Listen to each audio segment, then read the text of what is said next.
So welcome guys sa ating educational webinar, market update tayo. So review natin yung nangyari last week to.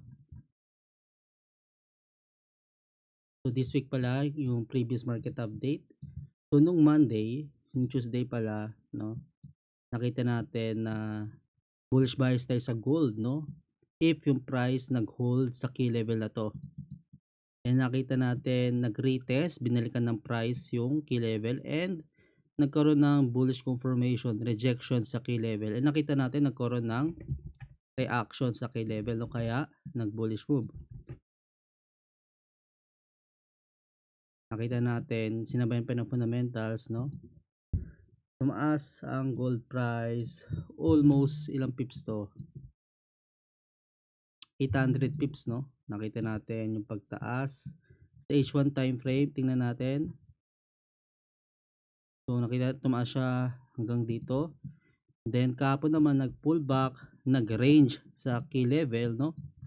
And nakita natin, may mga signal tayo dito sa 50 minutes time frame. No, makita natin may buy signal tayo dito. Dito yung best entry for buy. So, based sa ATS concept natin, no? Price below key level, bullish bias tayo, no? Then buy signal, then entry sa pullback, no? After magkaroon ng bullish momentum, ang best entry ng buy position is after mag-pullback. And nakita natin nag-pullback dito, another pullback, pullback. Then after mag-pullback, dun tayo maghahanap ng entry position, no? So dito, halimbawa, nagkaroon ng bullish confirmation, nagkaroon ng bullish momentum, no? So dyan maganda mag-enter ng buy or kung gusto nyo sniper entry is dun sa lower wick, no? Before pa mag-bullish move, dapat anticipate mo na yung possible na tumaas yung price ng gold, no?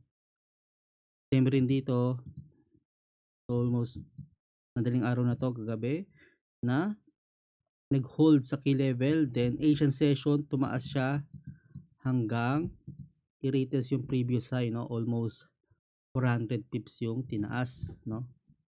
So right now nag-range na lang yung gold sa key level na to, no? So magkalapit yung key level, no? Almost isang key level lang yan. Kanina may buy signal, no? Nakita natin dito sa Discord. Nag-alert siya kaninang 9 PM, 15 minutes time frame, then anong price.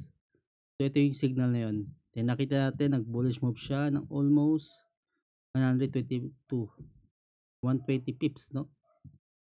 Then ito naman dahil yan sa data release kanina na nagkaroon ng higher than forecast actual data, nagkaroon ng bullish sentiment sa USD kaya buksak ang gold. And right now yung gold ay ni-reject yung key level, no? Nakita natin na yung H1 time frame nag bullish move muna before mag-flip to bearish, no? And nagkaroon muna ng rejection sa key level or upper wick, no? So usually dito sa upper wick or rejection, no? Dito yung best entry for sell, no? Mag-entry ka during sa bullish pullback, no? Nung nag-form ng bullish move dyan, then anticipate mo na magkakaroon ng upper wick rejection and possible continue ang bearish pullback. Yung bias natin, possible i-retest yung previous key level dito. Pwede natin i-manual plot yung previous key level, no? Na possible balikan yung 4,128, no? Key level. And sa H4 time frame nakita natin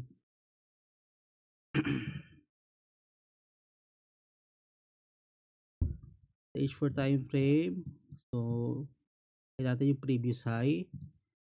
Then madaming rejection dito, no? Kaya key level natin yan, no? Na possible balikan ng market.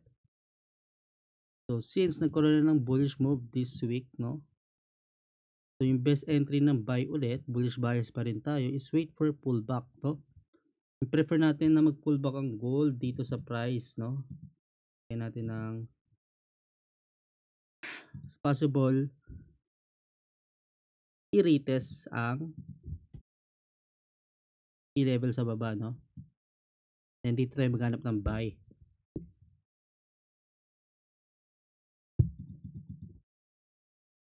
So ayun yung ideal scenario natin, no? Mag-pullback muna before looking for buy entry. Pwede ka naman mag-scalp ng sell or buy setup if may makita ka. Pero for day trade or swing trade, no? Ideal natin na mag-pullback muna dito. So malayo pa yun eh. Almost ilang pips pa? 200 pips, no? Sa daily, makita natin na nagkaroon ng bullish move.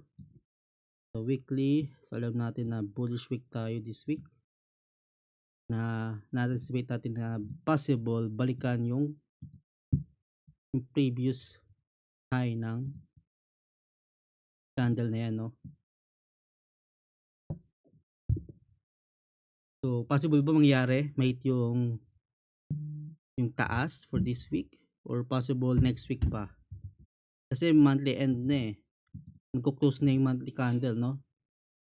3 days na lang is magko-close na tong candle sa monthly, no? Magpo-formulate na bagong monthly candle no December.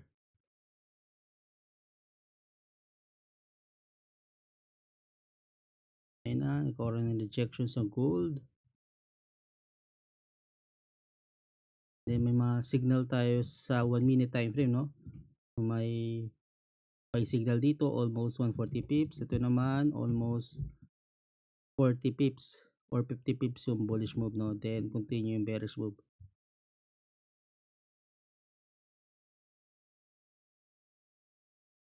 Then may minor K level tayo dito, no? If mag-hold yung price dito, no?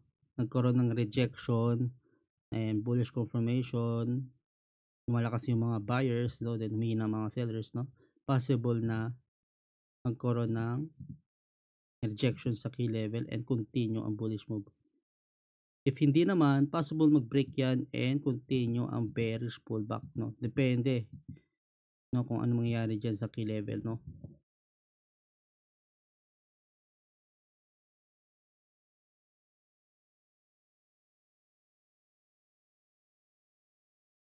So since malakas pa rin yung bearish momentum sa 15 minutes, 30 minutes, no? Possible mag-break below yan and mangyari yung preference natin na mag-pullback lower pa.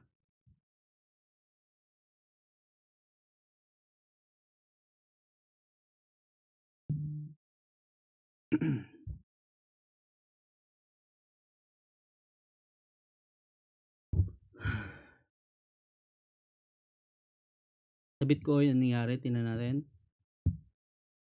So, nag-range lang yung Bitcoin, no? Nag-range lang siya sa key level. Nakikita nyo to? Almost walang masyadong volatility sa Bitcoin ngayon, no? Nakikita may mga buy signal dito. Price below key level. Hold above key level. Bullish bias. Nag-bullish move. Buy signal. Hold above key level. Rejection sa key level. Nag-bullish move, no? So naalala ko ng previous market update, may bullish bias tayo dito, no? If pag-hold sa key level na to, bullish bias tayo. Nakita natin nagkaroon ng false breakout dito, no? Nagkaroon pa rin ng bullish confirmation, nag-hold above sa key level, nag-close above sa key level, no? Another bullish confirmation, and nakita natin lumipad, no? Tama yung bias natin, no?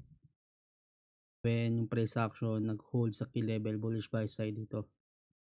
And nag-pull back, buy signal, price below key level, nag-bullish move ulit, no? Makita natin na nag-range lang ang gold, no? So, pwede nyo take advantage yung ranging market, no? Mag-enter ka lang ng buy trades if ang price ay below sa key level, no? Ayun yung best entry position. Then mag-enter ka lang ng sell if ang price ay above sa key level. Katulad nito, above sa key level, no? So as of now, wala masyadong sentiment sa Bitcoin, no? Nag-range lang siya. So pero bullish bias pa rin tayo kasi makita natin na nagkakaroon ng pullback, no, sa higher time frame. Titingnan natin sa weekly, possible magkaroon naman ng deep buyers, no? Na madami magbabuy ng Bitcoin dahil bumaksak siya. Malaking discount, no?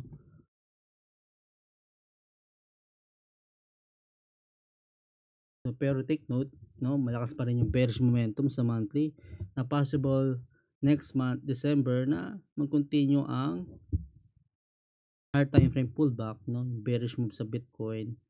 Then, i-retest yung 78 or 75K key level, no, yung key level dito sa baba. Then, after mag-pullback, dito na magkakaroon ng rejection, no, magkaroon ng lower wick, then doon naman papasok yung mga buyers. Makita possible magkaroon ng rejection. Kaya tingnan natin yan for next month, no. Okay, balik tayo sa gold.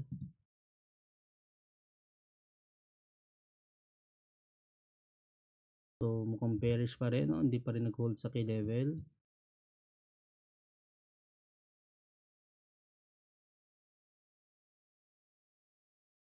Page 1 time frame. So, wala masyadong potential trades, no, sa gold. Unless napag-sell ka sa dito sa taas, no. Na-anticipate mo yung pullback lower, price above key level, bearish bias, no. Pwede mo yan. Almost 240 pips yung bearish move. So, if buyers naman, wait lang na lang. Kailangan ng patience sa trading, no. Wait for confirmation, bullish momentum, no, hold up sa key level, rejection sa key level, no. Nakita natin na binili ka ng price yung key level dito, na possible na mag-continue yung bearish move, no. Mangyari yung preference natin na mag pullback lower pa.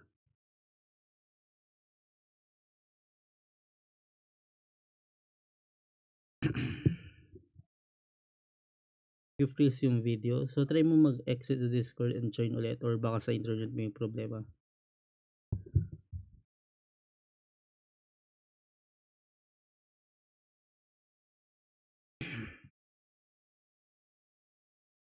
So, ulitin natin yung market update sa gold. Tingnan natin ng so, if mag-break below sa 4,150, so bearish bias, possible balikan yung previous key level dito. Then if mag-hold naman sa key level na to, possible bullish bias tayo, i-retest yung key level sa taas, no. So yun yung bias natin for today, no. Tignan natin if magkakaroon ng rejection sa key level, no. So if mag-bullish move, at least 100 pips yung target natin para i-retest yung key level sa taas. And if hindi naman, continue bearish pullback, almost 220 pips yung target. Tingnan nyo rin sa lower time frame, then higher time frame candle. So,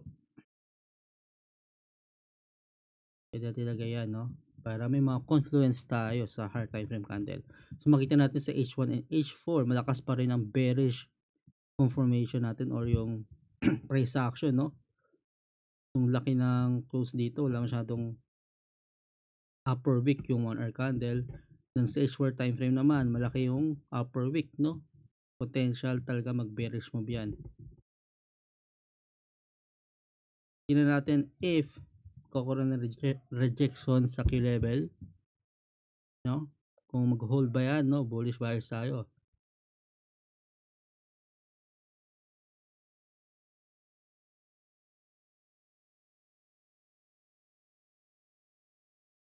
Mag-hold yan, makita natin na potential na at least dito sa key level, no? I-retest ulit. And if hindi, mag-set lang kayo ng stop loss below sa key level, no? No, just in case na mag-bearish move, no? At least mag-exit agad kayo ng small loss. Hindi yung hold kayo, no, ng buy trade, then nag-pull back lower pa. So nag-set kayo stop loss just in case na invalid yung analysis natin. Kasi H1 time frame na to, possible magkaroon ng pullback eh.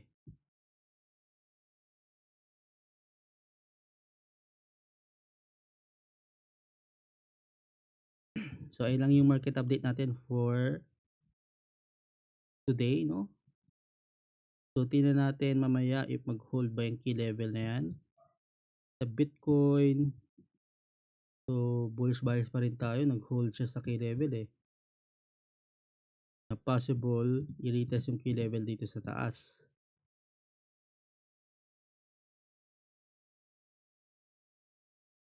Yung problema lang dito is nagkakaroon ng bullish move sa USD index, no? Possible mag-cause ng bearish move sa gold. So hindi nakalayan yung sentiment sa USD, no? Yung correlation ng gold at USD index. So take note lang yon na another confluence, no? Pero if mag-hold yung key level, bullish bias talaga tayo dito. If hindi, possible mag-pull back lower, i-retest pa yung key level sa baba.